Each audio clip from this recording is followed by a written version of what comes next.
고린도후서 7장 2절에서 16절 낙심한 자들을 위로하시는 하나님에 대해서 묵상하겠습니다.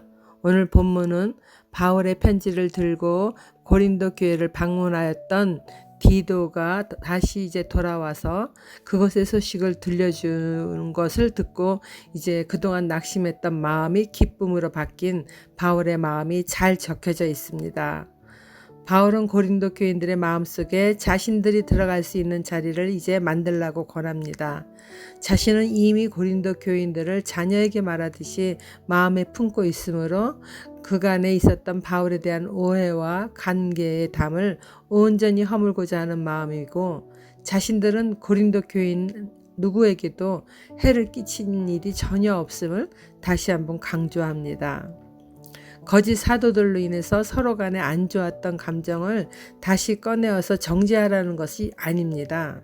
바울은 자신이나 고린도 교인들이 옛사람의 죄에 대하여서는 죽고 부활의 소망으로 함께 살아가기를 원하는 마음입니다. 4절에 바울은 고린도 교인들을 진심으로 사랑하고 자식같이 자랑스러워하며 여러 환난 가운데서도 고린도 교인들이 결국은 자신을 신뢰하고 있음을 알고 위로와 기쁨이 넘칩니다. 바울과 고린도 교회의 관계에 거짓 사도들로 인해서 담이 생겼죠. 그러나 디도가 가지고 온 바울의 편지를 읽은 고린도 교인들은 마음을 바꾸었다는 거예요. 그리고 그동안에 바울이 전한 복음과 그의 사도성을 의심했던 것에 대해서 모든 것을 회개하였을 뿐 아니라 바울의 사람인 디도를 환영하고 맞이하였기에 디도가 기뻐하는 것을 보고 바울은 그 사실에 덩달아서 더 많이 배가의 기쁨을 누립니다.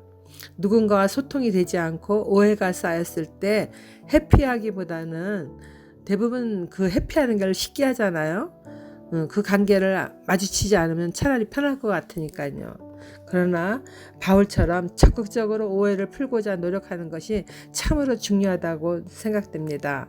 상대방이 강력하게 소통의 문제를 풀지 않고 회피하려고 한다면 어쩔 수 없지만은 그래도 기도하면서 적절한 때가 올 수 있도록 기다리는 것이 지혜라고 생각합니다. 5절 6절에 바울은 마게도냐에 이르렀을 때에도 그동안 적대자들로부터 많은 박해를 받는 환난을 겪었기 때문에 육체의 건강도 좋지 않았을 뿐 아니라 심적으로도 평안하지 못했던 것 같아요. 그처럼 낙심된 마음을 아시는 하나님이 디도가 고린도 교회인데 그 좋은 소식을 갖고 돌아오게 함으로써 그 낙심된 바울의 영혼을 이렇게 새롭게 힘있게 위로해 주시는 걸 봅니다. 이렇게 우리가 무엇인가 하나님이 일을 하다가 낙심되었을 때 하나님은 반드시 우리를 위로해 주십니다.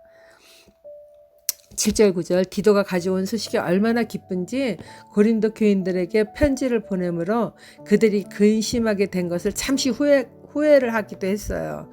그러나 그 편지로 인해서 도리어 고린도 교인들이 회개함에 이르게 되었다는 것 때문에 지금은 기뻐한다고 합니다. 하나님의 뜻에 맞는 슬픔은 회개하여 구원에 이르게 하기 때문에 후회할 것이 없습니다. 하지만은 세상의 슬픔은 죽음에 이르게 합니다. 고린도 교인들이 하나님 뜻대로 하는 근심은 자신들의 잘못된 것들에 대해서 그 심각성을 갖다 진지하게 의식하고 바로잡고자 그렇게 회개하는 열심을 가져다 주었어요. 진정한 복음을 전하여 준 바울을 사모하는 마음을 다시 이렇게 회복시켜 주었고, 바울을 공격하던 자들을 바르게 처벌하고 잘못한 죄를 짓는 사람에 대해서는 그 무관심했던 그 자기신들의 죄를 회개함으로써 깨끗함을 증거하고 나타내 주었어요. 바울은 고린도 교인들의 잘못을 바로잡아 주고자 하나님의 사랑의 마음을 담아 권면했습니다. 결국 그 편지를 읽은 고린도 교인들은 무엇이 진실인지를 확신하게 되었고, 죄 지은 자들을 처벌하여 교회 가운데 누룩처럼 퍼지는 죄를 깨끗하게 청산하게 된 것입니다. 누군가의 잘못을 바로 잡아주고자 할 때 잘못을 지적하고 가르치려고만 하는 것이 아니라 하나님의 사랑의 마음이 있어야 되는 거죠. 이렇게 바울처럼 영혼을 긍휼히 여기는 마음, 바른 길로 하나님 앞에 옳은 길로 인도하고자 하는 그 마음을 가지고 있어야 이렇게 성령께서 고린도 교회를 회복시키는 것처럼 분명히 도와주시고 그렇게 인도하실 것입니다.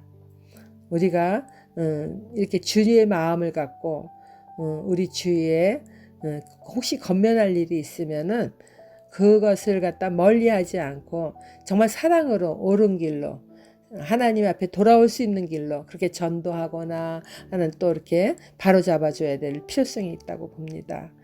내일이 아니니까 뭐 상관해. 그리고 나랑 또 관계 나빠지면 어떻게 해. 이런 마음으로 진정해야 될 말을 못하고 건면하지 못했을 때는 하나님이 그러한 사람을 통해서는 일을 해나가실 수 없죠. 하나님의 마음을 알고 그 마음을 전하려고 노력할 때는 하나님이 이렇게 역사해 주십니다. 고린도 교회를 붙잡아 주신 것처럼 우리가 하고자 하는 그 일에 하나님의 성령이 그렇게 역사하신다는 거죠. 12절 바울은 이러한 편지를 쓴 것은 오직 사도 바울이 전한 복음을 받아들이고 믿는 자들이 흔들리지 않고 하나님 앞에서 분명하고 확실한 믿음으로 설 수 있도록 돕고자 했습니다. 결국 그들이 바울의 사도적 권위를 존중하고 확인한 것에 대해서 바울은 위로를 받았어요.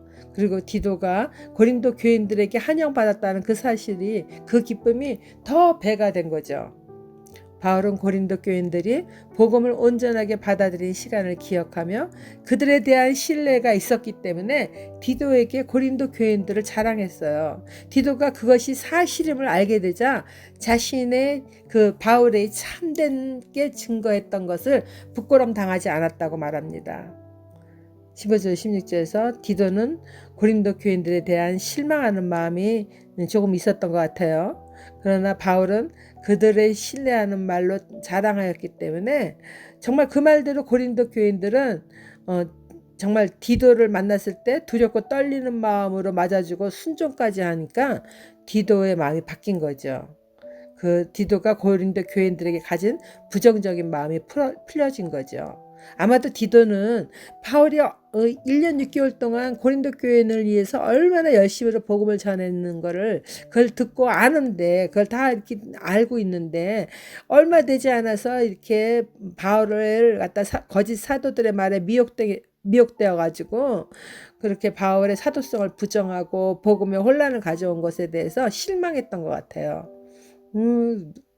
뭐 사람들이 그럴까 이런 거 있잖아요.